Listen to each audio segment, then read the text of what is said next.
Nunca empieces un álbum así.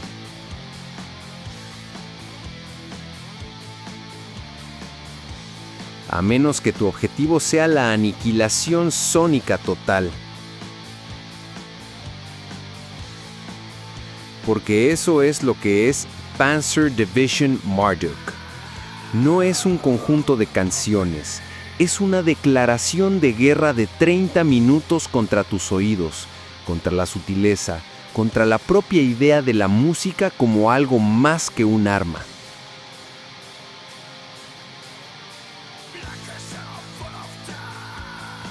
Es el sonido de una fábrica de municiones explotando, de tanques aplastando huesos, de un grito interminable en medio del caos. Pero ¿cómo llega una banda a crear algo tan inhumano? ¿Qué clase de locura, qué tormenta de eventos pudo llevar a un grupo de músicos a decidir que el mundo necesitaba un álbum que sonara como la Tercera Guerra Mundial grabada en una sola toma? Para entender esta máquina de guerra sónica, no podemos empezar en 1999. Tenemos que viajar una década atrás, a un tiempo y lugar donde la oscuridad no era solo música, era una promesa. Una promesa que se cumplió con fuego y sangre.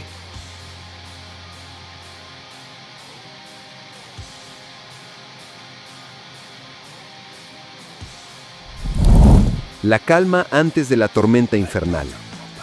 A finales de los 80 y principios de los 90, el metal estaba en un punto de inflexión. El thrash se había vuelto más técnico. El death metal estaba naciendo en las húmedas tierras de Florida y Suecia, creando sonidos cada vez más complejos y brutales.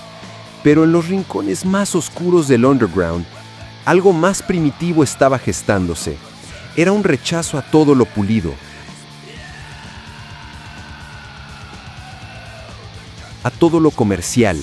Era un sonido crudo, minimalista y cargado de una ideología que iba mucho más allá de la simple música.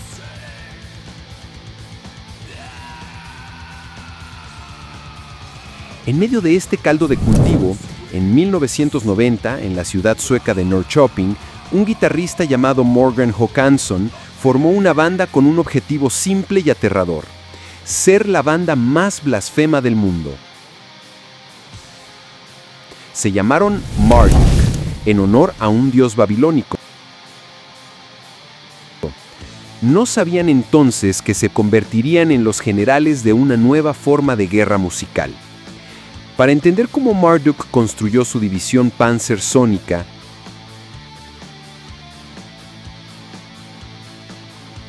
primero tenemos que entender la historia de los hombres que encendieron los fuegos, tanto literales como metafóricos, que definirían una década. Tenemos que viajar a la vecina Noruega, donde una escena musical se convirtió en un culto y luego en una pira funeraria. La historia de cómo la autodestrucción de una escena allanó el camino para que una nueva forma de guerra sónica surgiera de sus cenizas. Esta no solo es la historia de un álbum, es la historia de cómo el caos dio a luz a la máquina.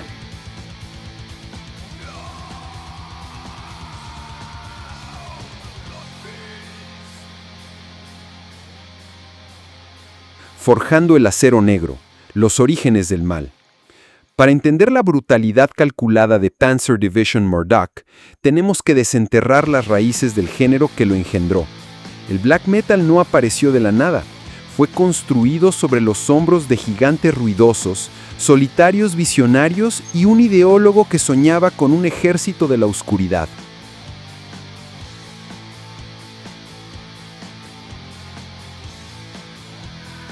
Los padrinos del ruido, Venom y el nacimiento de la blasfemia. Todo comienza, como muchas cosas en el metal extremo, con Motorhead y Black Sabbath. Motorhead trajo la velocidad de una motocicleta desbocada y Black Sabbath trajo la pesadez de una lápida. Pero fue una banda de Newcastle, Inglaterra, la que tomó esos ingredientes y los arrojó en un caldero hirviente de blasfemia y caos. Ellos eran Venom.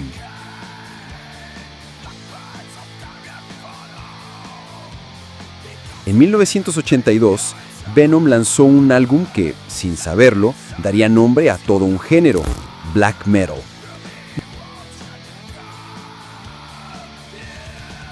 Musicalmente eran casi una banda de punk con más distorsión.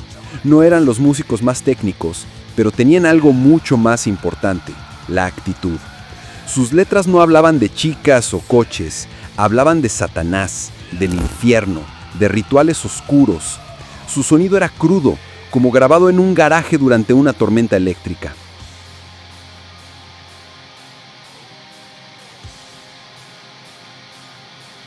Venom estableció la plantilla.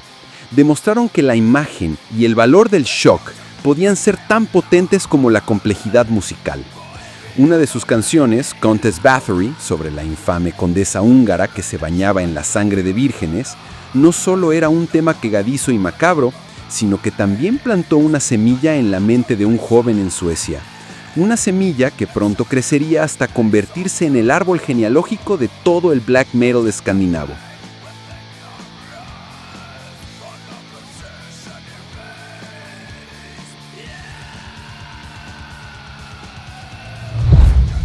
El arquitecto solitario, Quorthon y el sonido de Bathory. Mientras Venom hacía ruido en el Reino Unido, Suecia en 1983 era prácticamente un desierto para el metal extremo. La escena estaba dominada por bandas de hard rock y heavy metal más melódico como Europe y 220 Volt. No había un underground real para la música verdaderamente pesada y oscura. En este vacío apareció un joven de 17 años llamado Thomas Forsberg.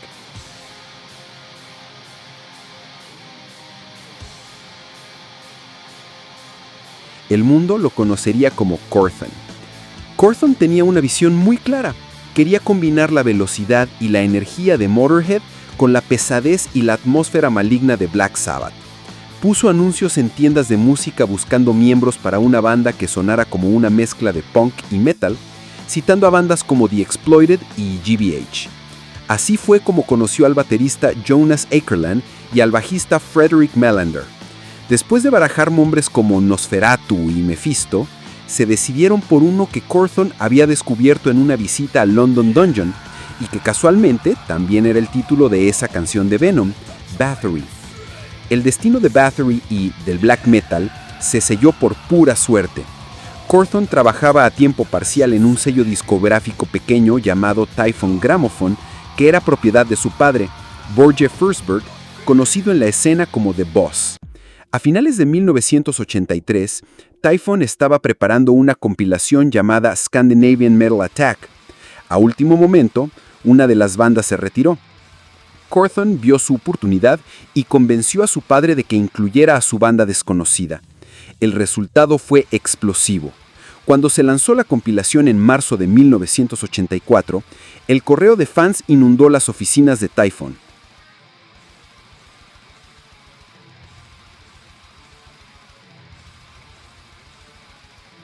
Casi todas las cartas, más del 95%, eran para una sola banda, Bathory. La demanda era tan abrumadora que el sello le ofreció a Quorthon grabar un álbum completo. Solo había un problema. Para entonces, la banda ya se había disuelto. Jonas y Melander se habían mudado a Londres. Pero Quorthon, armado con la prueba de que su visión tenía un público, reclutó a nuevos músicos y aceptó el trato.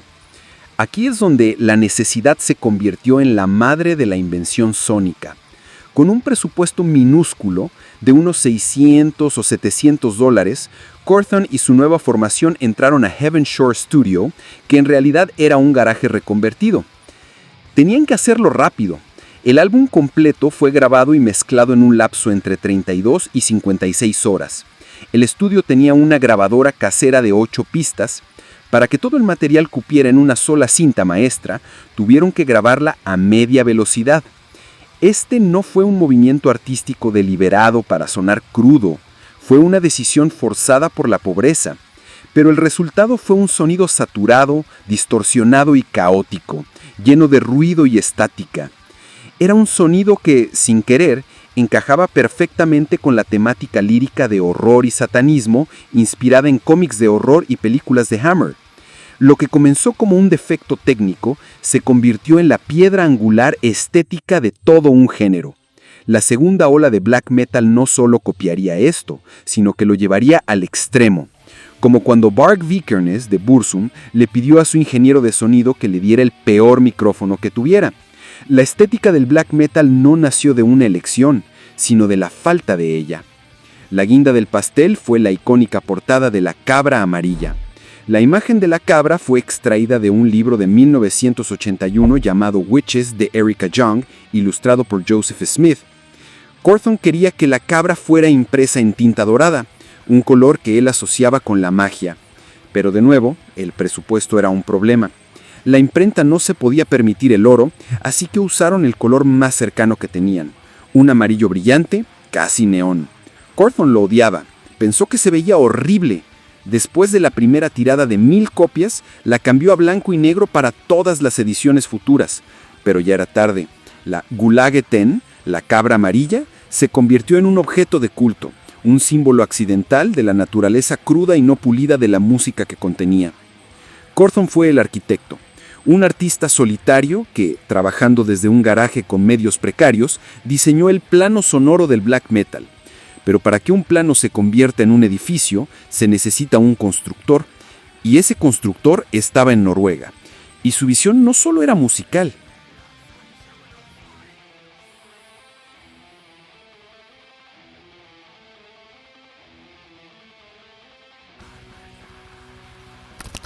Euronymous y el Círculo Interno Negro.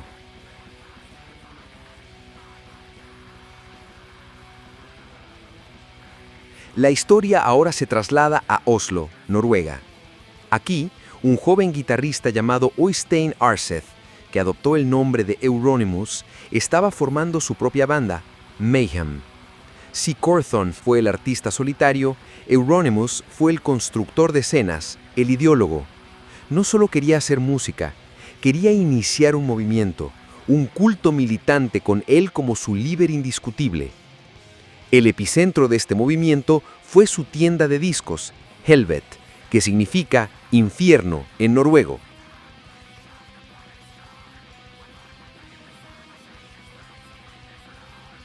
Abierta en mayo de 1991, Helvet se convirtió rápidamente en el cuartel general de la escena de black metal noruega.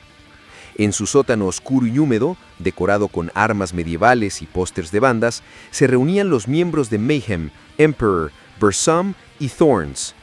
Eran más que una tienda, era el templo de una nueva y oscura fe. Euronymous estableció las reglas. Para él, el black metal no era solo un estilo musical, era una ideología. Definió el género como satánico teísta, una inversión total de los dogmas cristianos. Su objetivo declarado era difundir el odio, la tristeza y el mal. Estaba en contra de la compasión, la paz, la felicidad y la diversión.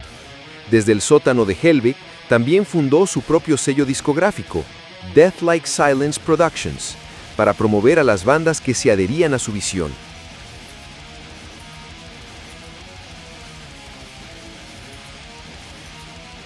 Este liderazgo carismático y autoritario creó un ambiente de exclusividad. Para ser parte del Círculo Interno Negro, como se le conoció, tenías que demostrar que eras serio y verdadero. Esto inevitablemente generó una cultura de superación, una competencia no declarada para ver quién podía ser más extremo, más malvado, más comprometido con la causa.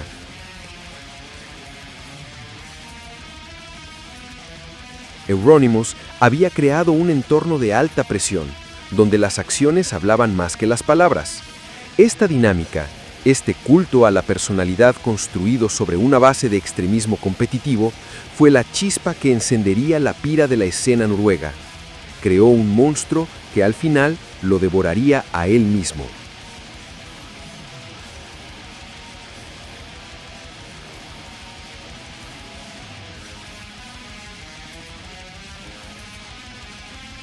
Cuando la oscuridad se volvió real.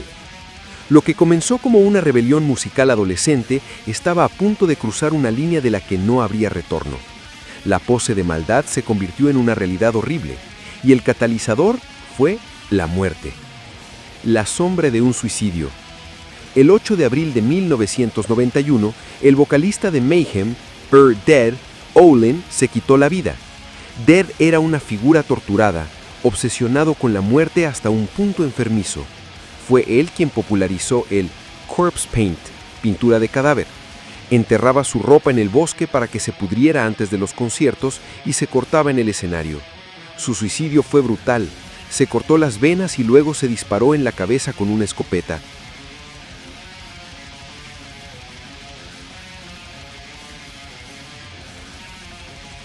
Euronymous fue el primero en encontrar el cuerpo. Su reacción no fue de horror o pena, sino una oportunidad macabra. Antes de llamar a la policía, fue a una tienda cercana, compró una cámara desechable y tomó varias fotos del cadáver. Una de esas fotos se convertiría en la infame portada del álbum pirata Dawn of the Black Hearts. Pero no se detuvo ahí. Recogió fragmentos del cráneo de Death y, según la leyenda, los convirtió en collares que regaló a músicos que consideraba dignos. Este acto fue el punto de no retorno. El bajista de Mayhem, Necro Butcher, quedó tan asqueado por la explotación de la muerte de su amigo que abandonó la banda inmediatamente. Para Euronymous, sin embargo, fue un movimiento de marketing calculado. Usó el suicidio de Death para cimentar la imagen malvada de Mayhem, afirmando que Death se había quitado la vida porque el black metal se estaba volviendo una moda. El mensaje para el resto de la escena fue claro y escalofriante. La música ya no era suficiente.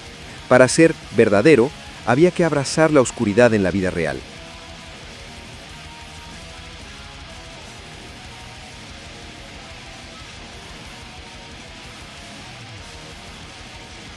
Nuevos reinos, nuevas reglas. Mientras la escena de Oslo se hundía en esta espiral de pureza ideológica y transgresión real, en otras partes de Escandinavia la oscuridad tomaba diferentes formas y en muchos sentidos más creativas. En Bergen, en la costa oeste de Noruega, una nueva banda llamada Immortal estaba forjando su propio camino. Formada en 1991 por exmiembros de bandas de death metal como Old Funeral y Amputation, los líderes de Immortal, Abath y Demonaz, tomaron una decisión consciente de distanciarse del satanismo que dominaba en Oslo.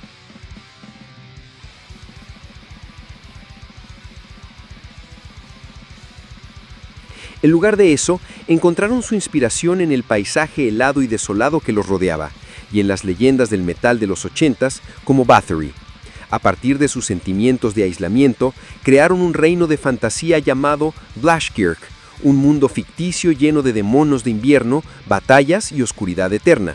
Su enfoque no estaba en la religión o la política del mundo real, sino en la creación de un universo propio, una mitología personal que definiera su música.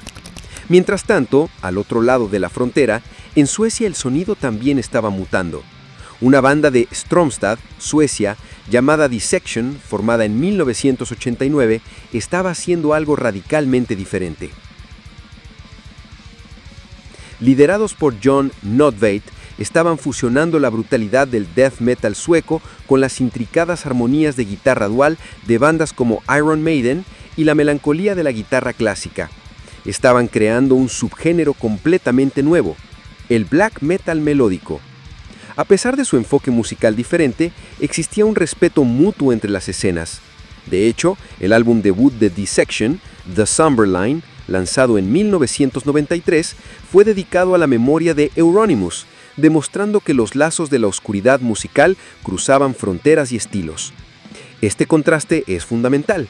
Mientras el círculo interno de Euronymous se convertía en una cámara de eco ideológica que exigía actos de violencia real para probar la lealtad, otras bandas se centraban en la innovación musical.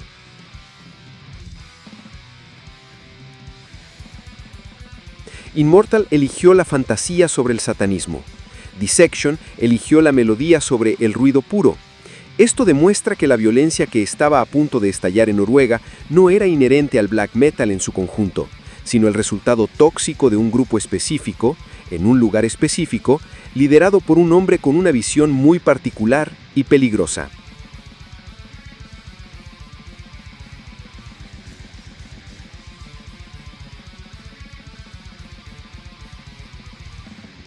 El incendio de Noruega y el colapso del círculo.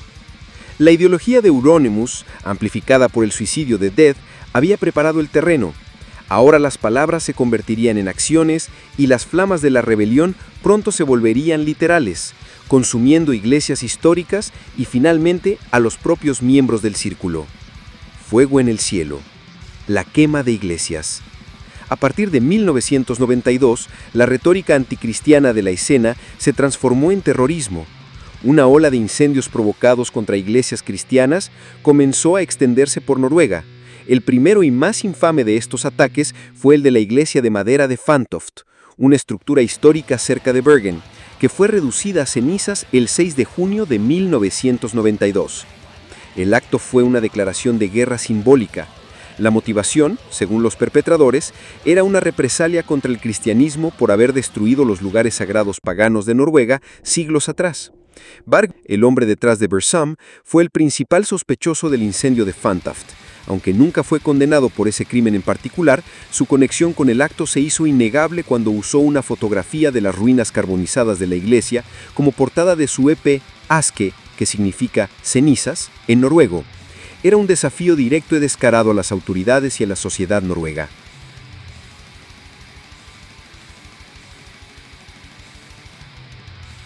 El incendio de Fantoft fue solo el comienzo. Siguieron más ataques. La capilla de Holmenkollen en Oslo fue incendiada en agosto de ese año, un acto en el que participaron Varg Faust the Emperor y el propio Euronymous. La quema de iglesia se convirtió en la máxima prueba de lealtad al círculo interno. Ya no se trataba de letras impactantes o de una imagen provocadora, era una campaña de destrucción real, un intento de borrar físicamente los símbolos del cristianismo del paisaje noruego.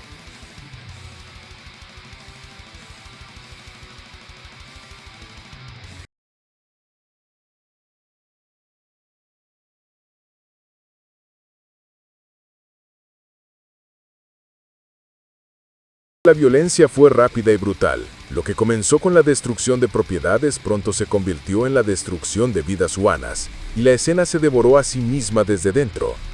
El primer asesinato ocurrió el 21 de agosto de 1992.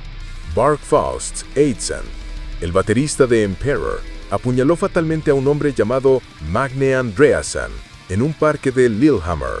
Al día siguiente, Faust le contó lo que había hecho a Euronymous y a Varg Vikernes. Su reacción no fue de horror sino de camaradería en el crimen. Los tres procedieron a quemar la capilla de Holmenkollen juntos. La violencia se estaba normalizando, convirtiéndose en una parte aceptada de la identidad del círculo.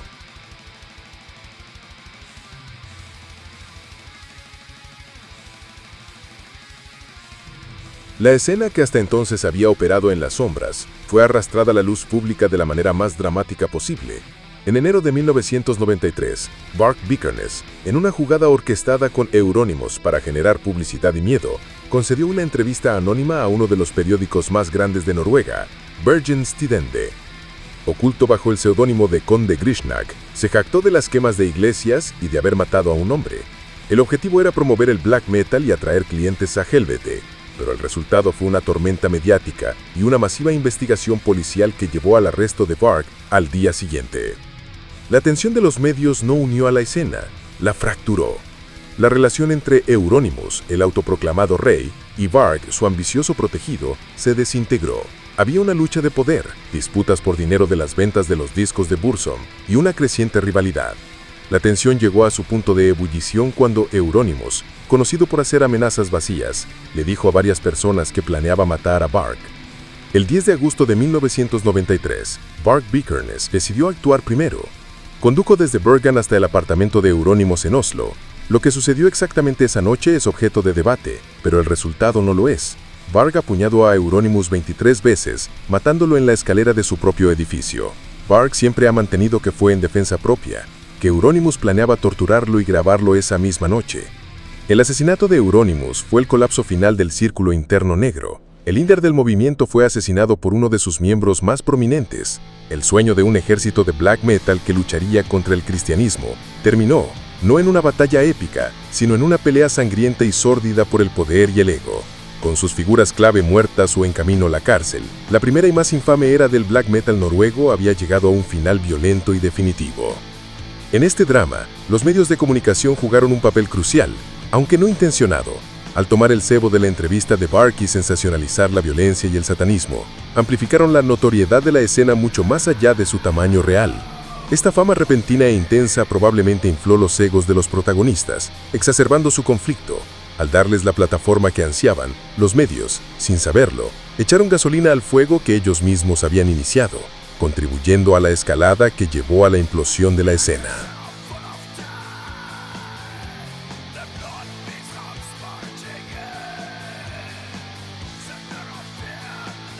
La creación de la Panzer Division Marduk. Con la escena noruega en ruinas, sus líderes muertos o en prisión, se crea un vacío de poder en el trono de la música extrema. El caos y la autodestrucción habían dejado un espacio para que una nueva fuerza, más disciplinada y enfocada, reclamara el título de la banda más brutal del mundo. Esa fuerza era Marduk. El ascenso de la máquina de guerra. Mientras Noruega se consumía en fuego, Marduk estaba en Suecia, evolucionando. Su viaje musical fue una búsqueda constante y metódica de la velocidad y la agresión pura. Comenzaron en 1990 con la ambición de ser la banda más blasfema del planeta.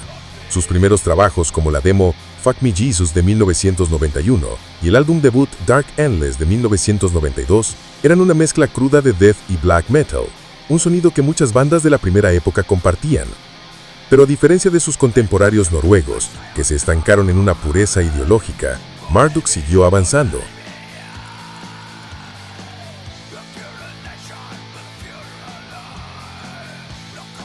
Con álbumes como Those of the Unlight de 1993 y Opus Nocturne de 1994, se alejaron de las influencias del death metal y adoptaron un sonido de black metal más rápido y afilado. Para cuando lanzaron Heaven Shall Burn When We Are Gathered de 1996 y Nightwind de 1998, su estilo ya estaba definido por una velocidad implacable y una agresión sin tregua. No estaban distraídos por dramas internos o por la necesidad de probar su maldad a través de crímenes. Estaban enfocados en un único objetivo, la aniquilación sónica. El mismo Morgan Håkansson dijo que la banda superó la etapa de intentar ser Bathory y desarrolló su propia fórmula. Eran una máquina de guerra disciplinada y eficiente, lista para tomar el control mientras sus rivales se destruían a sí mismos.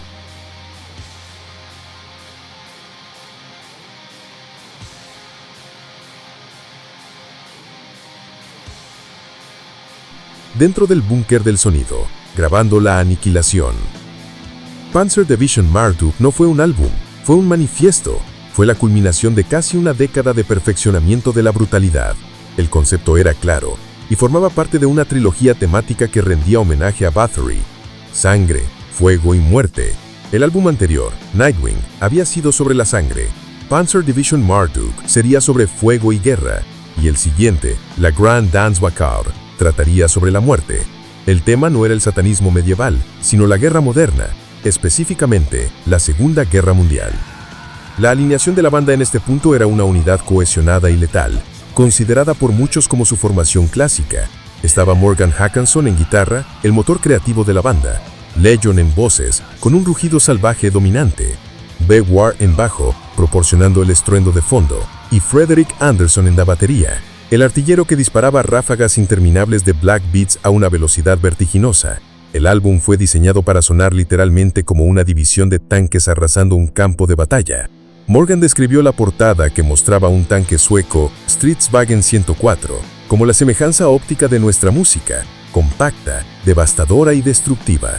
Curiosamente, su sello discográfico Osmose Productions se negó a permitirles usar un tanque alemán de la Wehrmacht en la portada original, un presagio de la controversia que estaba por venir. La mentalidad de la banda era de guerra total. No estaban simplemente grabando canciones, estaban documentando una ofensiva. Después de años de aumentar la velocidad y la agresión álbum tras álbum, Panzer Division Marduk fue el punto final lógico, un álbum que era pura y exclusivamente velocidad y agresión. La tormenta de la controversia. El álbum fue un éxito en su misión de ser extremo, pero al hacerlo, cruzó una línea que muchos en la escena del metal no estaban dispuestos a perdonar. El uso de la temática y la imaginería de la Segunda Guerra Mundial provocó acusaciones inmediatas de simpatías nazis. La canción 502, por ejemplo, hace referencia a un batallón de tanques pesados alemán. La banda ha negado rotundamente estas acusaciones a lo largo de los años. Morgan Hackenson ha insistido en que es apolítico y que su interés es puramente histórico, una fascinación por la máquina de guerra y la brutalidad del conflicto, no por su ideología. Él lo compara con hacer una película sobre la Segunda Guerra Mundial, argumentando que la representación de un evento histórico no equivale a su aprobación. Sin embargo, para muchos, el problema no era solo el tema, sino el contexto. En una escena ya manchada por la violencia, el racismo y la ideología de extrema derecha como figuras como Bart Vikernes, jugar con la estética del Tercer Reich se vio como, en el mejor de los casos, irresponsable, y en el peor de los casos, una señal de apoyo encubierto. Esta controversia ha perseguido a Marduk toda su carrera, llevando a la cancelación de conciertos y a un debate interminable sobre los límites del arte y la responsabilidad del artista. Marduk quería crear el álbum más extremo posible, y lo lograron, pero el precio fue una mancha en su reputación que nunca han podido borrar por completo. El legado de la Blitzkrieg sónica. Con Panzer Division Marduk, la carrera armamentista por la extremidad que había definido al black metal en los años 90, llegó a su conclusión lógica y aterradora. El álbum se convirtió en un hito, un punto de referencia para la brutalidad sónica. Es a menudo aclamado como uno de los álbumes de black metal más rápidos y agresivos jamás grabados, una pieza de artillería musical pura. Su impacto fue inmediato y duradero. Solidificó la reputación de Marduk como los reyes indiscutibles de la velocidad y la agresión, e influyó profundamente en el subgénero que más tarde se conocería como War Metal. Bandas de todo el mundo tomaron la plantilla de Panzer Division Marduk, la velocidad implacable, la producción cortante y la temática bélica, y la llevaron en nuevas y aún más ruidosas direcciones. Pero el álbum también dividió a su base de fans. Para aquellos que habían seguido la evolución de Marduk desde sus inicios más atmosféricos, Panzer Division Marduk se vio como un paso a la unidimensionalidad. Le acusaron de ser repetitivo, de sacrificar la atmósfera y la dinámica en el altar de la velocidad pura. Para estos lectores, el álbum era menos una obra de arte que un ejercicio de resistencia. Al final, la historia de Panzer Division Marduk es la historia del black metal de los 90 en microcosmos. La primera ola con Venom se trató de la actitud cruda. La segunda ola noruega se trató de la ideología y el caos del mundo real. Marduk tomó la intensidad de Noruega pero la canalizó, alejándola de la criminalidad autodestructiva y dirigiéndola a una violencia sónica pura y enfocada. Fue una declaración final, un punto y aparte en una década de extremismo. Ya sea que lo veas como una maestría de la brutalidad o como un muro de ruido monótono, su impacto es innegable. Cerró un capítulo sangriento en la historia del black metal y abrió la puerta a los sonidos aún más extremos del nuevo milenio. La historia del black metal está llena de álbumes que rompieron barreras. Si quieres saber cómo se creó otra maestría de la oscuridad, mira este video sobre